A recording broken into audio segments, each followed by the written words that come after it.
It's you've been an inspiration to me for the last couple of years. This is why I'm doing the shows because of you. Oh man, that's awesome. Yeah, I jumped into it about 2 years ago. I sat on the sidelines for a long time when I owned my own sports marketing company, and I sold it about a year ago. And I jumped over to college athletics, but I just knew watching you. I took bits and pieces. I'm not in the auto industry, but I knew that the core of what you do was pretty amazing. So, thank you. Don. Yeah, Go Instagram Live. Yeah. So I appreciate your time. Yeah. Grant, I know you're a busy guy. So, hey, listen, I know my set is not as fancy as your set right now. I got brick walls. You're rocking over there, bro. What do you mean? Yeah, man. Let me just tell you, your set looks better than my first set. It doesn't matter where you start, right? Yeah, just as long as you start. Yeah, I agree. 100%. So, okay. Listen, the reason why I reached out to you is because I learned so much from you, and I'm been in the business for 25 years. But the sports industry is an interesting place, and it's parallel to what you teach. Yeah. And what changed for me is when I read the 10X rule, and that mattered. And I just thought the lessons in there apply to every industry, and the sports industry especially. There's parallels in selling, prospecting, building relationships, and I think a guy like you should be exposed to that world. So that's why I want to be able to introduce you to my followers. Yeah, that's awesome. And I appreciate it, Rob. I appreciate you having me on here. And we've had a lot of people from the NFL and the NBA actually reach out to us, both existing current players and retired players saying, hey, I didn't think my transition was going to come as soon, or I know I'm about to make a transition. And the space that has the most longevity for a ball player is being an entrepreneur, whether it's a book or speaking or consulting or starting a new business. So I appreciate you having me on. Yeah, no, it's a pleasure. So let's jump into it because I know you're a busy guy because you got to go get a shoulder fixed or something. So yeah.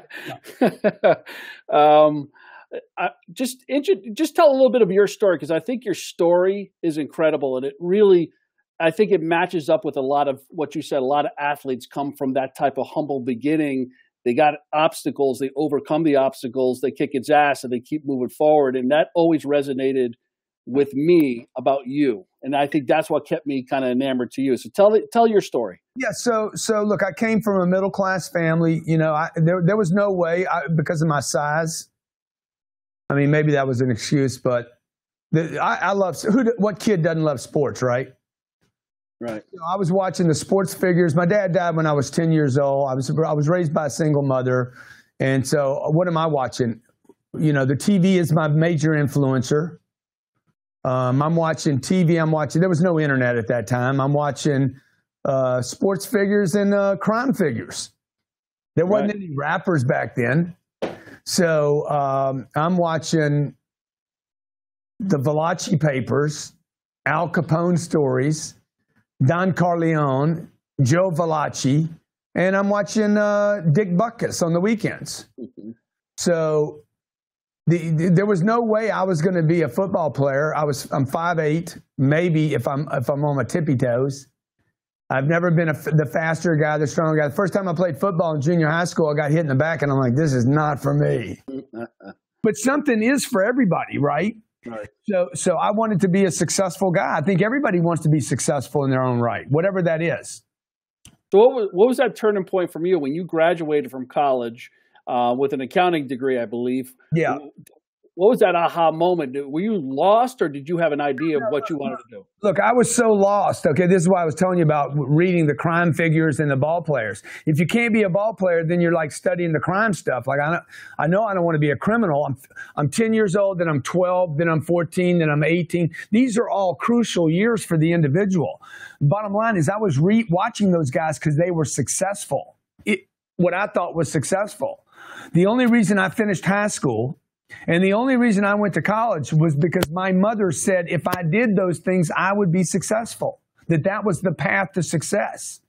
So I think about all the ball players, the basketball players out there. I know a lot of guys that get hurt in high school. They can't play college. I know a lot of guys that go to college. We never talk about these people. We never see them. We never hear about them. The LeBron that's getting hurt today in college basketball. We're never going to hear about him because he got hurt. Now what's he going to do? We see between the age of 15 and 25, I was getting hurt. I was making bad choices, didn't have mentors, wasn't going to listen to my mother anymore. And so by the time I'm going to college and getting out of college, I have a drug problem. I have no focus. I don't want to do what I studied. I studied accounting. I don't want to do that. I get out of college with debt. I don't know what I want to do. I just want to be successful. So I'm drifting. I'm a drifter, basically. You know, I don't have a mentor. I don't have a coach. I want to be somebody. I still have that little spark, but I don't know what. And I see a lot of ball players have this same thing. Either out of high school, they didn't make it to college. Out of college, didn't make it into the pros. Went pro, didn't quite make it. And they're drifting, right? Guys coming out of professional ball player of the professional game. Look at Tony Romo. Tony Romo made the transition. He's going to do better as a broadcaster than he ever did as a player. Right.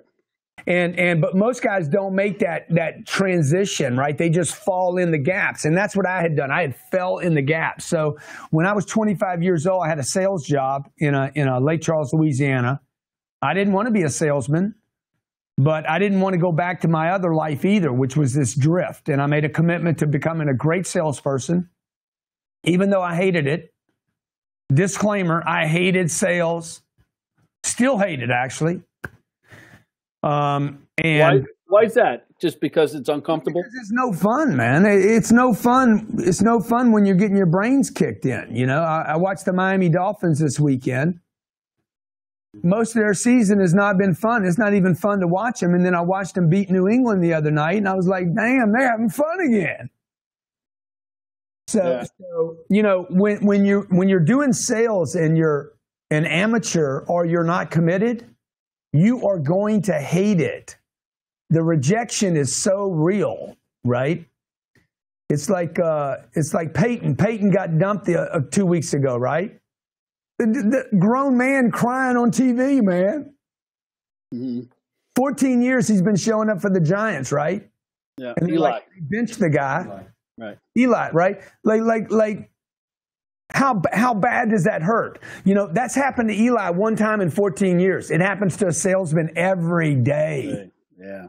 You know, the good thing is that, and I get calls every single day on this, most entry-level positions in the sports industry is in inside sales. I'm selling tickets. I'm selling corporate sponsorships. Yeah. And these 24-year-old kids, 22-year-old kids who just dumped $125,000 on a sports management degree, they cry to me about it's hard. You know, I got to make 100 calls a day. If I don't close any business, the pressure's there. Yeah. I'm like, well, you know what you signed up for, right? This is the business. Yeah. But you have to look at other ways to motivate yourself, and that is the end user, the experience that they have going to the game. If it wasn't for you connecting with them on the phone, they would never have had it. Yeah. That's why I think your message and what you just said is so important for these kids to hear. Yeah, doesn't matter. It doesn't make a shit what you're selling. Yeah, the problem with the kid, what was his degree in? Sports management. Sports management. Right. You know, he spent, I don't know, $100,000 to go get a sports management degree. Correct. And then he doesn't spend a penny on his sales education. Exactly. Because trust me, they didn't teach you how to sell seats or a club membership that costs $200,000 or $300,000 a year. They didn't teach you that at college. How could a professor possibly teach you how to sell a product that costs $200,000 or $300,000 that may or may not pay off? That, by the way, half the teams have a bad season. Nobody even wants to go and watch. How do you sell that when you haven't been trained how to sell it? So now you go from a sports management degree to a salesperson, and you spend no money on becoming a salesperson. That's why the job is hard. It'd be like me trying to go out and play this weekend against Pittsburgh. Well, you can't because your shoulder's ruined, so you're done there. And look, I don't know what I'm doing. Right? So the first time I think Mike Tyson said, everybody's got a fight plan until they get hit in the face the first time. Right. And then what they do, even the champions go to biting ears. Right. Because when you don't know what you're doing, when the game is lost, right? When you're overwhelmed, you'll bite ears. You'll do whatever it takes, right? Until you submit. And that's what most salespeople do. They just submit to the game. And in their mind, they're like, I'm not cut out for this. This is not who I want to be. I can't sell. But nobody learned. Nobody taught anybody. How do I greet? How do I get past the gatekeeper? How do I make sense of 400 grand? What if it doesn't work? You know, what salesperson asks, hey, what's the worst thing that happens here? You spend 400 grand on seats. You don't go to one game. Nobody's impressed. The season's a loss. What's the worst thing that can happen? You write off 200 grand of it. The IRS pays 200 grand of it. See, the salesperson doesn't know how to handle all this. You get to brag all year that you're a seat member. But what if we go to the Super Bowl, bro, and you're sitting front and center? Right. So that guy or that gal in sports management, whatever the hell that even means, needs to learn how to communicate, convince, negotiate, persuade, and persist. How about this? 640 colleges in the U.S. offer that degree. There's not one class in sales. It's crazy. Why not? Yeah, because most of the professors never worked in the industry. So they're teaching on theory. Yeah, I was doing an interview with Cheddar TV, and the lady's telling me that her journalist professor told her that she should not follow the money. She should follow her heart, and the money will follow. And I'm like, well, let me ask you something. What kind of teacher is he? A journalist teacher. Why is he giving you freaking money advice? Right. He doesn't know anything about money. The guy's never made more than $70,000, $80,000 a year. I'm not scoffing at 80 grand a year, but if you're making 80 grand a year, you would not be the person I'd go get money advice from. That's true. Hey, let's talk about the book. Let's talk about 10X Rule, because this is the book that changed me. This is the book that kind of changed my perception on a lot of stuff, and this is where I became a fan of yours. And I think this book, I bought a bunch of them, gave them out to my staff, but I think this book is a must-read for the sports management student or anybody in the industry who's sitting there banging phones today. So talk about that and why'd you write it? Well, number one, this was my fourth book that I've written, and this book really resonated with people internationally, like all over the world, from all over America. It's been translated to Spanish, Taiwanese, Chinese, Portuguese. Like, it's all over the place. Like, there's something about this book, the concept of that people when the book is basically, look, your goals are not being achieved because when you set them, you were little. You were small when you set your goals, right? I make the analogy of my 8-year-old. Whatever goals my 8-year-old sets today, they could be really magnificent, like I'm going to be whatever, right? But the reality is most of the goals she sets are based on her abilities now. She can't imagine that one day she'll be able to bench press 100 pounds because she can barely do a push-up. So most people, by the way, set goals like an 8-year-old.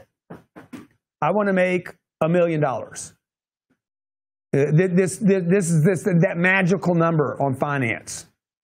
We underestimate, when we set our goals, we underestimate what it takes to be successful, to reach any goal, any target, 100 grand, 10,000, a marriage. Like, just take a marriage. I want to be married. How many people, I want to be married, I want to have kids. We underestimate what it takes to actually find the right partner. Then we underestimate how freaking good it could be if that actually happened. So there's two major underestimations. One, what does it take to get any goal? Start a company, go to Mars, get through college. I didn't know how hard it was going to be to get through college because I forgot about all the bullshit they do. I didn't know I was going to get introduced to cocaine and weed and sex, right? I didn't know I was going to be throwing up on the weekends. I didn't know about all the hangovers I was going to have to drag to school with me. So how could I didn't understand how many losers were going to be entering in my life in college that would hold me down and take me longer to actually get through college, right? So I ended up with this debt. The point of the book is this. Whatever you think it's going to take to do something, you need to multiply by 10. A factor of at least 10, because that's what it's going to take, maybe even more, number one. Number two, you're going to underestimate your abilities and potential to achieve things. Like, it is so glorious at the other end. Nobody ever talks about this, because the people that become successful, the people that hit it out of the park, they don't want to brag. Nobody wants to say, dude, on the other end, it is amazing to fly private, okay? I mean, it's freaking stupid. It is like, I had a cocaine addiction and I have an aviation addiction, and I know for sure I got over my coke addiction. I'll never get over that one right there. You see, if I say that, some of your audience is going to be like, what an arrogant bastard this guy is. What an arrogant, cocky, conceited, self-inflated, self-indulgent pig this Cardone dude is. And the reason people are saying that is because our society is all about humility, be gracious, be grateful, don't brag.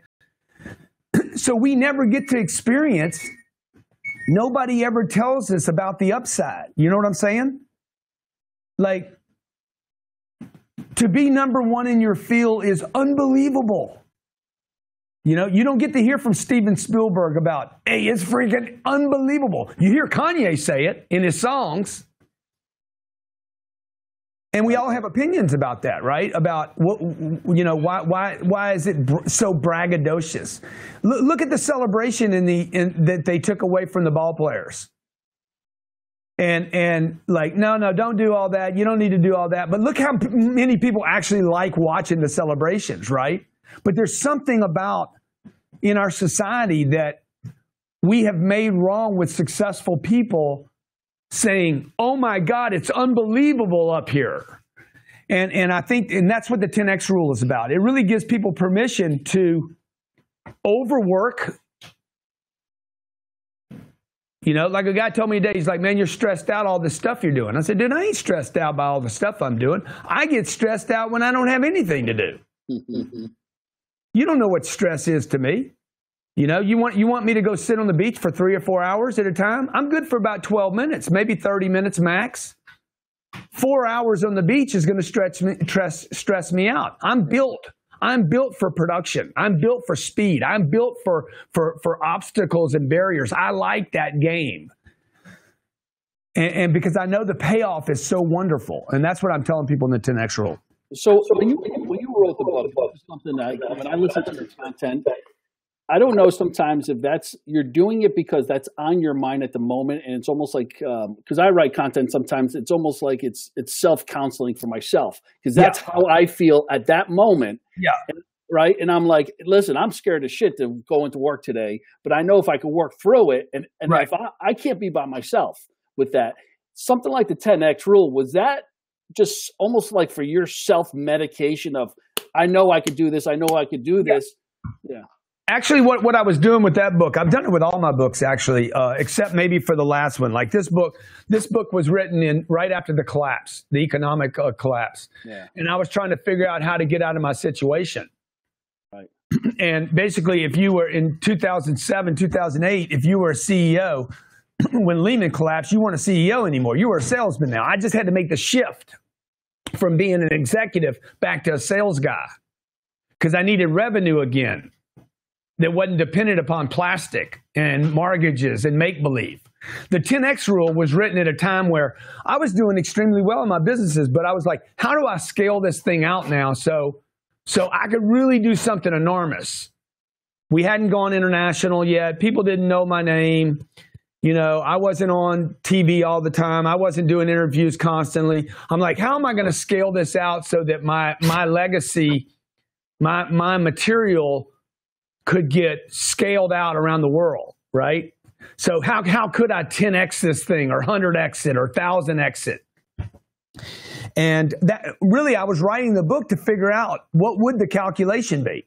It wasn't called the 10X then. Right. It was really about how would I scale my brand out?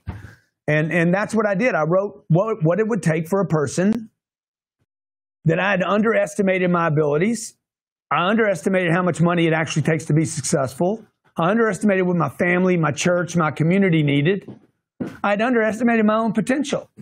I wasn't flying private at the time. I didn't even have that as a goal or a dream.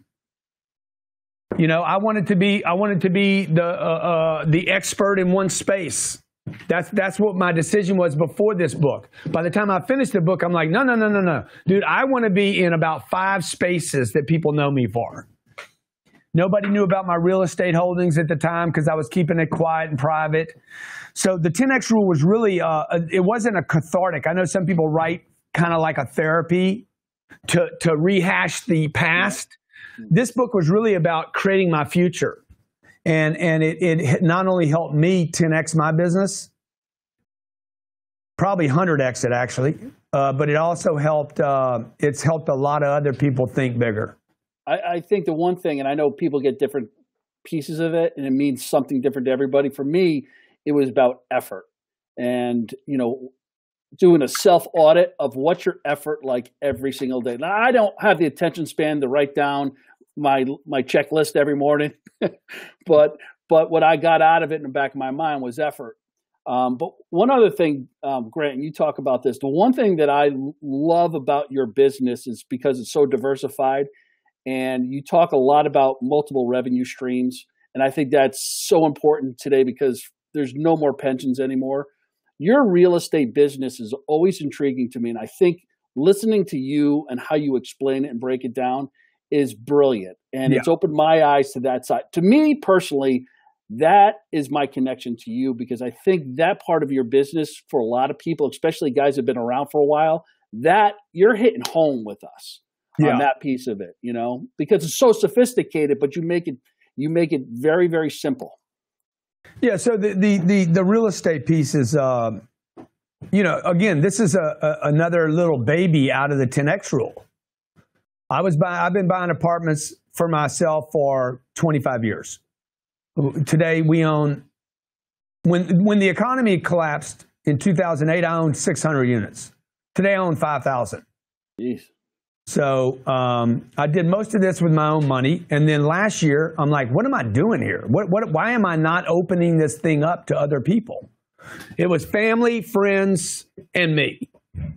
I had customers asking to be in the real estate. I had people asking me for advice on real estate. So we opened up a fund, Cardone Capital, and we started allowing other people access to deals. Because while you're running your business, Rob, it'd be almost impossible for you to go out and find real estate at the same time. We heard that's right, super successful people saying, I'm running a business, taking care of my family. I don't have time to go out and do what you do. Or even understand the P&L. Yeah, I don't understand the P&L. I don't know how to find a deal. I don't want to manage. I don't have the time to do it. I don't know how to get the financing. So we started a fund, Cardone Capital, where I use my expertise, my access to deals, my access to financing to allow people to invest with me in.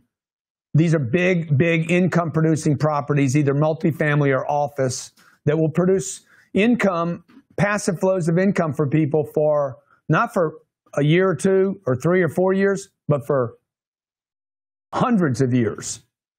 Like when we buy something, I'm not thinking about the next 10, 15 years. I'm thinking about 30 or 40 years when I make an investment.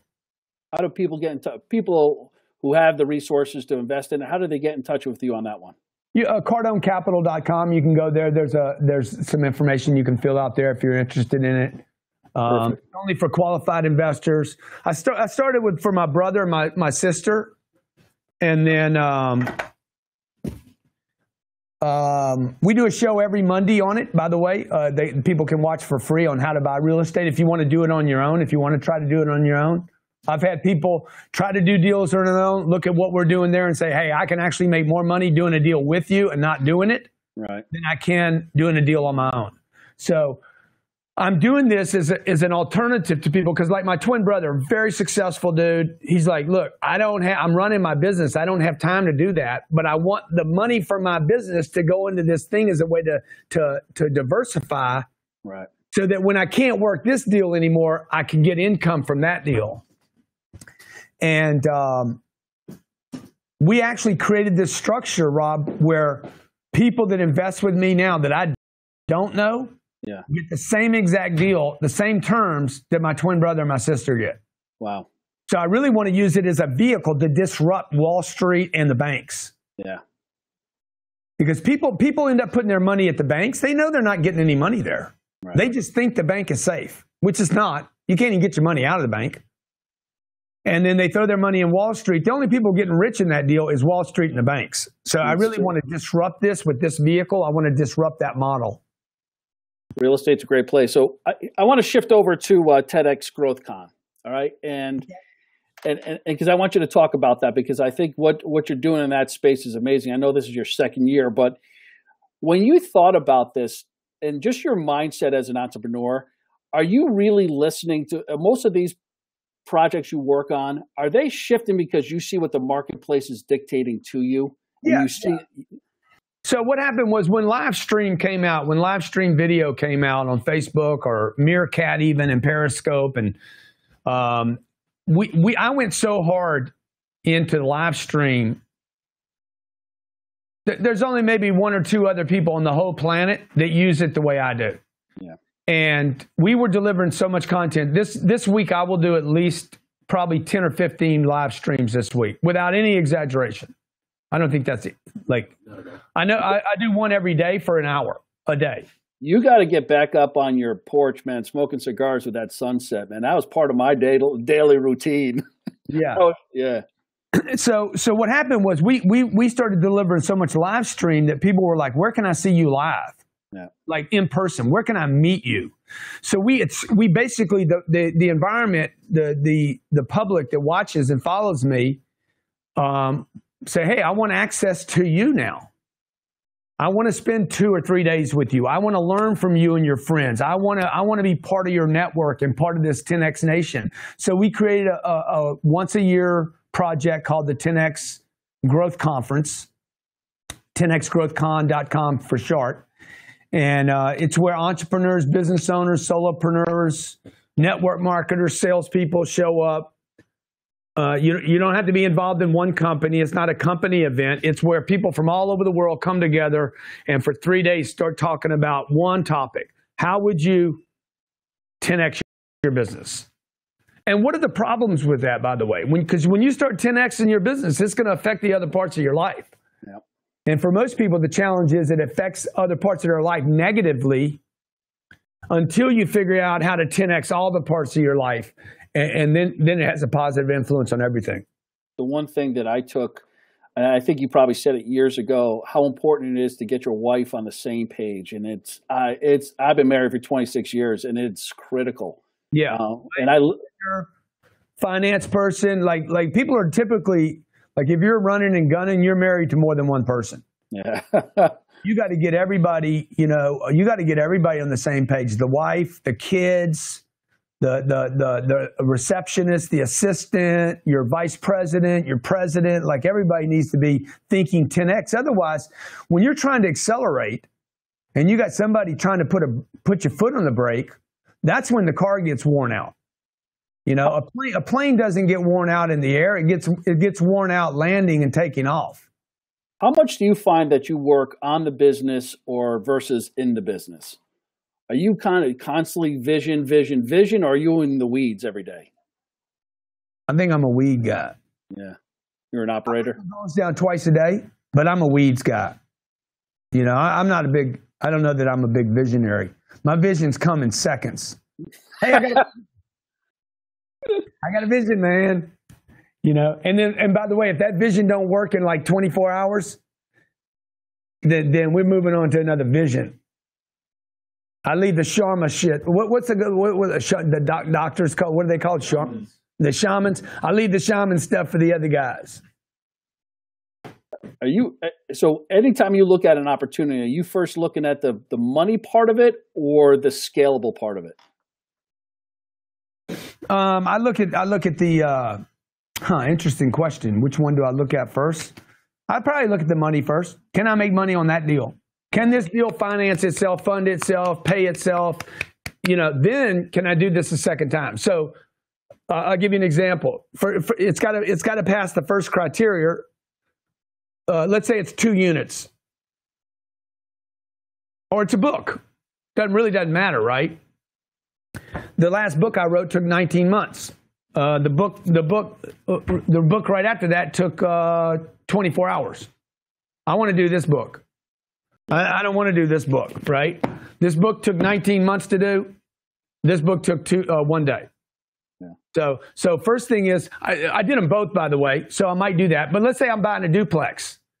I'm like, I'll make 100% of my money. The problem is it's not scalable, right? So I'm probably going to leave that deal alone because it's just not big enough payoff. You know, you might pay me $100 to go to Starbucks to pick up your sandwich, but do I need the 100? And is it scalable? Can I do it? Can I do it over and over and over again? The Bitcoin thing. The Bitcoin thing's a good thing. Like, hey, I can make a bunch of money on it, but can I scale it? And by the way, will it be around 10 or 15 or 20 years from now and pay my family, pay my legacy, pay my charities money? I don't know about that, so I'll probably leave it alone. I own a lot of Bitcoin for all the Bitcoin haters, by the way. Do you? I never understood that one. Yeah, about $1 million. Yeah. Big.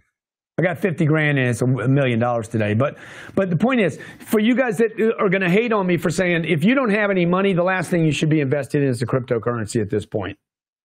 If you have money, yes, throw it in there and see what happens, right? But get your money right. Too many people are moving to easy because they haven't done hard yet.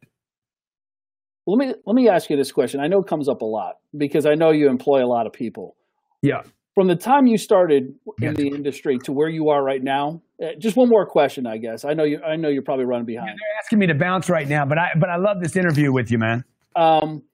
Millennials. Everybody's got a bug up their ass about millennials. Yeah. What do you see now difference, Grant, from 25 years ago to now on that same 24, 25-year-old? I don't see any difference at all. Yeah.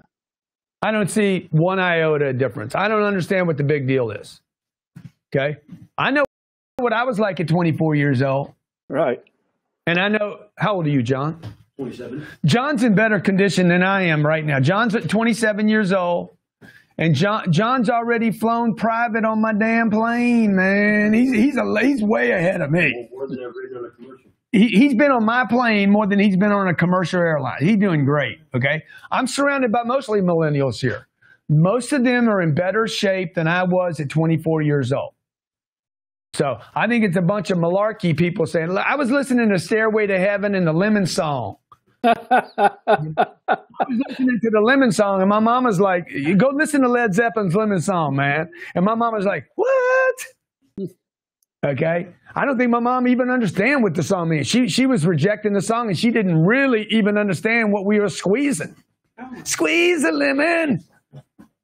So you know what I'm saying? Like, man, I was smoking weed. I was doing drugs. I was freaking having unprotected sex with myself. I mean, it was crazy. I don't know any millennial that's worse off than I was. Are they lazy? Do they show up late? Do they not know how to shake a person's hand? Yeah, I guess so. But I mean, so what? Right. Do they spend too much time on their phone? Yeah. Hey, I spent too much time playing asteroids. It's all relative. Yeah, totally. They spend too much time on Facebook? Maybe. I don't know. I don't know. It's all everything, you know, every generation has been counted out. You know, the guy that got his first car, his grandfather thought he was a wimp. It's like, what are you doing in a car, man? You need a horse, son. Real men ride horses.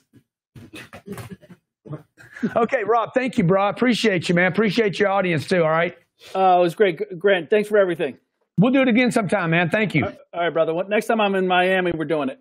Come see us.